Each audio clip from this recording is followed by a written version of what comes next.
What is up, and welcome to another edition of the Mile High Hoops podcast. As always, I am your host, Zach Bai, and as always, I appreciate you spending a sliver of your busy day with me here on the podcast, reacting to one of the best wins of the entire season.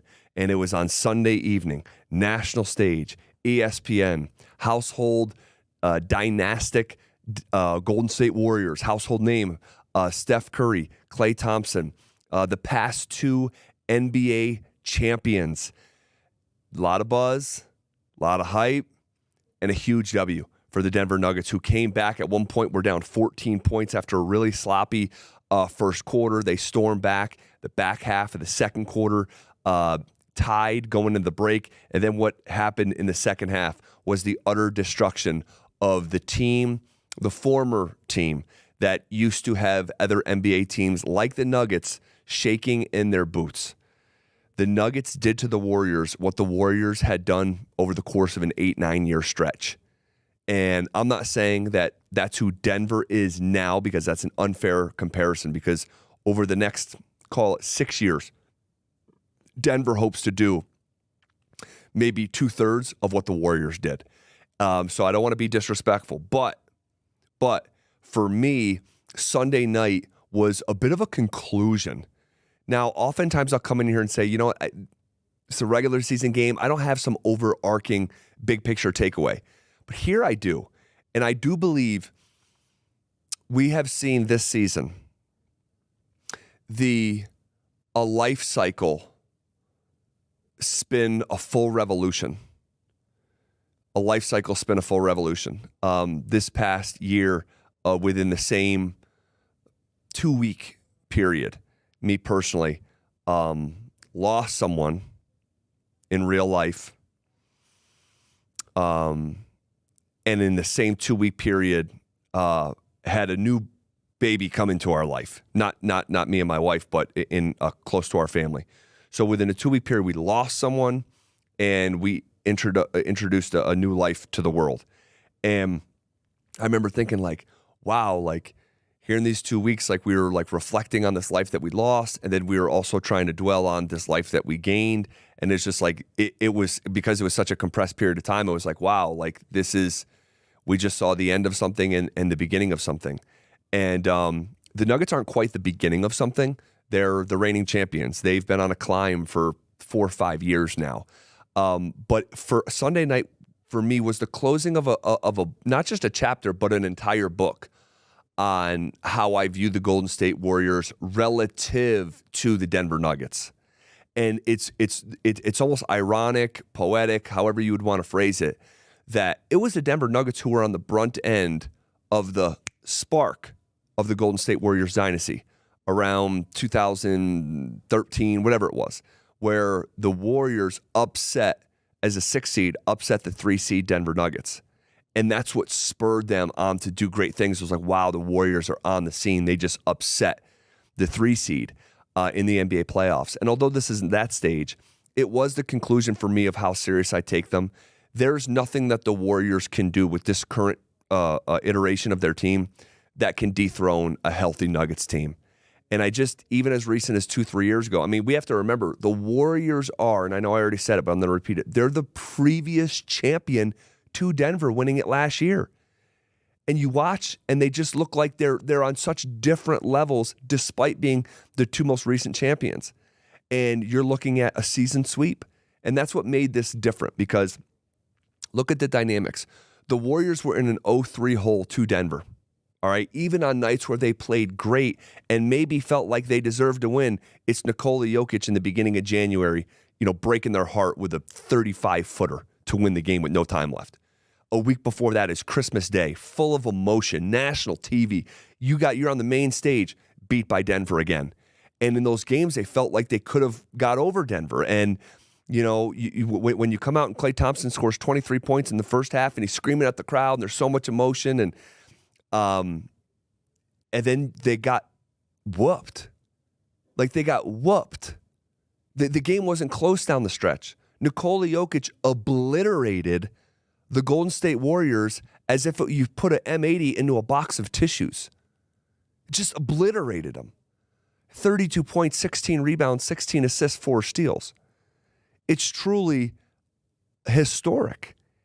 And he's just the 5th player in NBA history to produce 15 rebounds, 15 assists, and 4 steals in a game. The other guys are Magic Johnson, Michael Ray Richardson, Russell Westbrook, and Jason Kidd. 3 of the 4 of those are Hall of Famers. The other one might have been just had a cocaine problem. But Jokic, like, you don't even need to mention the points. You know, one of my favorite stats in all of sports is the Wayne Gretzky stat where they say by the time he retired, you could remove every goal he ever scored, and he'd still be number 1 all-time in NHL points. That's how many assists he had. You get a point for a goal, point for an assist.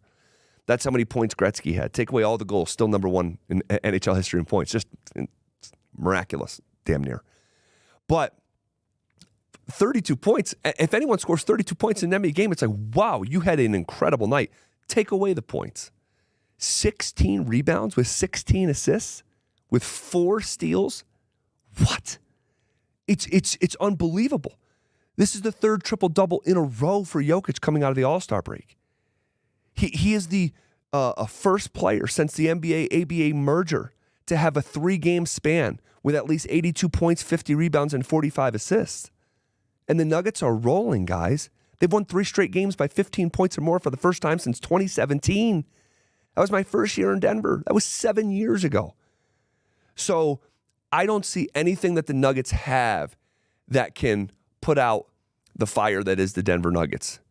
And that's just in terms of like beating them 2 or 3 times. If these 2 teams met in the NBA playoffs, the Warriors would have to beat Denver 4 times to move on.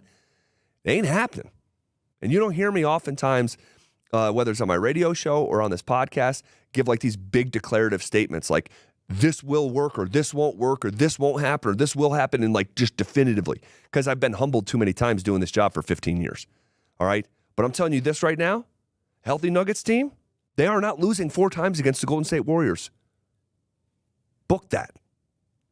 Book that. Jokic continues to be it's just an absolute revelation. The entire world is coming around upon it. Anyone with a microphone, and they've already come around on it since last year, but people have a tendency to forget, and Jokic has a tendency to remind them. All right? And I know this old song from Jay-Z on the Blueprint 3 album. One of my favorites is like released like 15 years ago or whatever it was. And he had the song Reminder. And he just goes through his accomplishments like, yo, let me give you like you dudes a reminder. How many number 1 albums? How many double platinum, triple platinum? How many Grammy awards? I started wearing these shirts. They became popular. Like he just goes through like his entire like pop culture checklist of like, don't forget who I am. That's what Jokic does every once in a while. And Sunday night was another example of that. So I'm hearing Bill Simmons and Ryan Russillo on one of the most popular sports podcasts in the world, Bill Simmons' podcast. Jokic is the best player in the world and the number 1 player you have to see in person while he's still in his prime. I'm hearing Colin Cowherd talk about the Nuggets and a potential dynasty and making Tim Duncan Spurs comparisons that we've been making on this podcast for years and years now. All right. I'm hearing Michael Wilbon after the game on ESPN say, the NBA conversation, Jokic wasn't on the top of my ballot. It's time to throw that ballot out. Time to toss it. He's the best player in the world. And so people are returning to where they were last summer when talking about Jokic. But people get caught up in the long marathon of the 82-game season, and other guys are doing great things. I don't want to take away from Shai Gilgeous-Alexander, what Embiid was doing, what Tatum's doing, right? What Luka's doing. They're all having great years. But there's only one Yoke, and he plays in Denver. He plays in Denver, Colorado.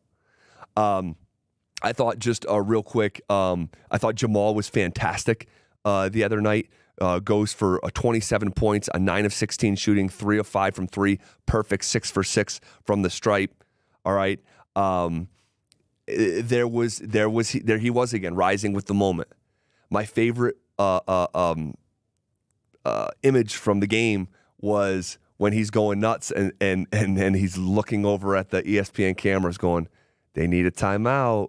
When they're calling, when Steve Kerr wants to talk it over, saying, timeout, and he's like, yeah, you need one. You need one. Jamal's such a showman in those spots. And just to add on to the others who were talking, Steve Kerr after the game just lauded Jokic, poured. He said he killed us. We did not have anything for him. Draymond Green has this podcast now. He does like in real time. He's doing like podcasts after the game, and he's like, I had nothing for Jokic. Yeah, he killed me. This is Draymond Green, the greatest defensive player of his generation, who will go to the Hall of Fame. All right, and if you don't think he's going to the Hall of Fame, you need an education in basketball. I'd love to give it to you. Don't have the time right now, but he is on the third most instrumental player in that Warriors era. 4-time All-Star, like 6-time All-Defensive Team, steals leader, Defensive Player of the Year. He used to give Jokic problems. Now Jokic doesn't see him; he sees right through him. But just wanted to shoehorn some of that after the fact praise in. But Jamal was great. Michael Porter Jr.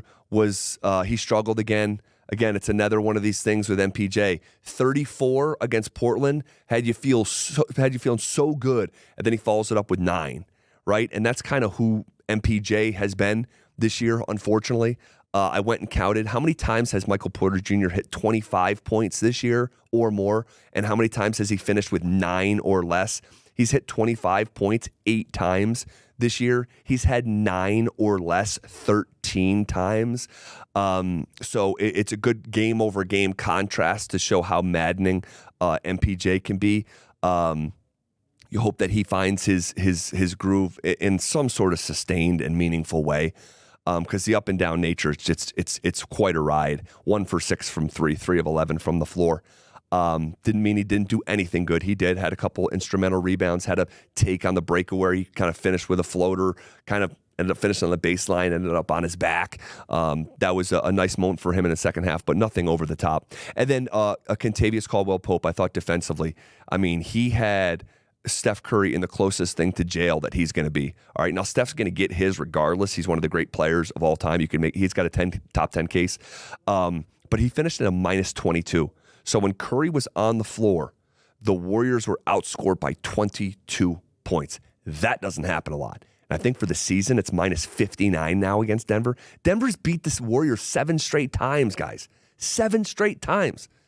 Think about 3 of the last 4 champions. You got the Nuggets, you got the Warriors, the Bucks were in there, and then you had the Lakers.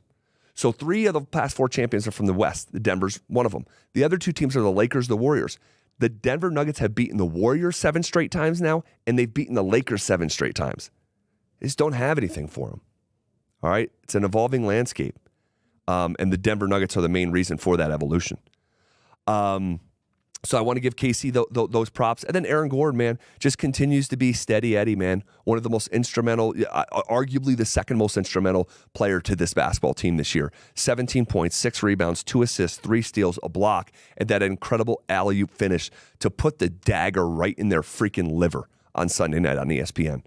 Absolutely love to see it. Jokic is still the MVP favorite at minus 150. He is back into minus money with a legitimate lead over SGA in Oklahoma City. So unless he gets derailed by injury or not caring, which we've seen, he's probably going to win the MVP for a 3rd time in 4 years and be the 9th player ever with 3 MVPs. That's where we're at, man. Absolutely love to see it. I want to look ahead of the schedule, and then we're going to get out of here. Next game for Denver is Wednesday evening. At the time of recording, it's Tuesday afternoon. I'm going to do my best to be at that game and report back on Thursday what it was like in the arena, give a little bit of first-person point of view. So look forward to that. Hopefully that comes to fruition. And crossing my fingers, I'm able to have dinner this evening with Kevin Herter, shooting guard from Sacramento. From my hometown, if he can make that work, and hopefully I have some fun stories back here on Thursday. But the next most closest game to where we're sitting now, Kings on Wednesday night, followed by the last back-to-back of the season, Wednesday night and Thursday night, Kings and the Miami Heat. And just like that, the Denver Nuggets moving forward will not have back-to-back games, while the rest of the Western Conference is littered with them. But Denver did their work early from a scheduling standpoint. All right, guys, we're going to keep it. We're going to leave it there for now. Denver has won 3 games in a row. All right. With those 2 games on deck, from a seeding standpoint, they are 1.5 games back of the number 1 seed. They're in the 3 seed right now. Ahead of them, only the Oklahoma City Thunder and the Minnesota Timberwolves with identical records. So Nuggets within striking distance. And guys, I think they're going to end up finishing with the number 1 seed. I hope that I am right. All right, we're going to say so long for now. Guys, thank you for being here. Leave us 5 stars if you think we deserve it. If you're watching this on YouTube, like the video, subscribe to the video, turn on the notifications so you never miss one, and tell a friend about this podcast, best way that we can grow it. And we'll be back on Thursday reacting to the game on Wednesday night. See if the Nuggets can win 4 games in a row. They owe Sacramento. Don't forget that. They owe them. All right, and we'll see what happens. But whatever happens on Wednesday night, we'll be back here on Thursday talking about it right here on the Mile High Hoops podcast.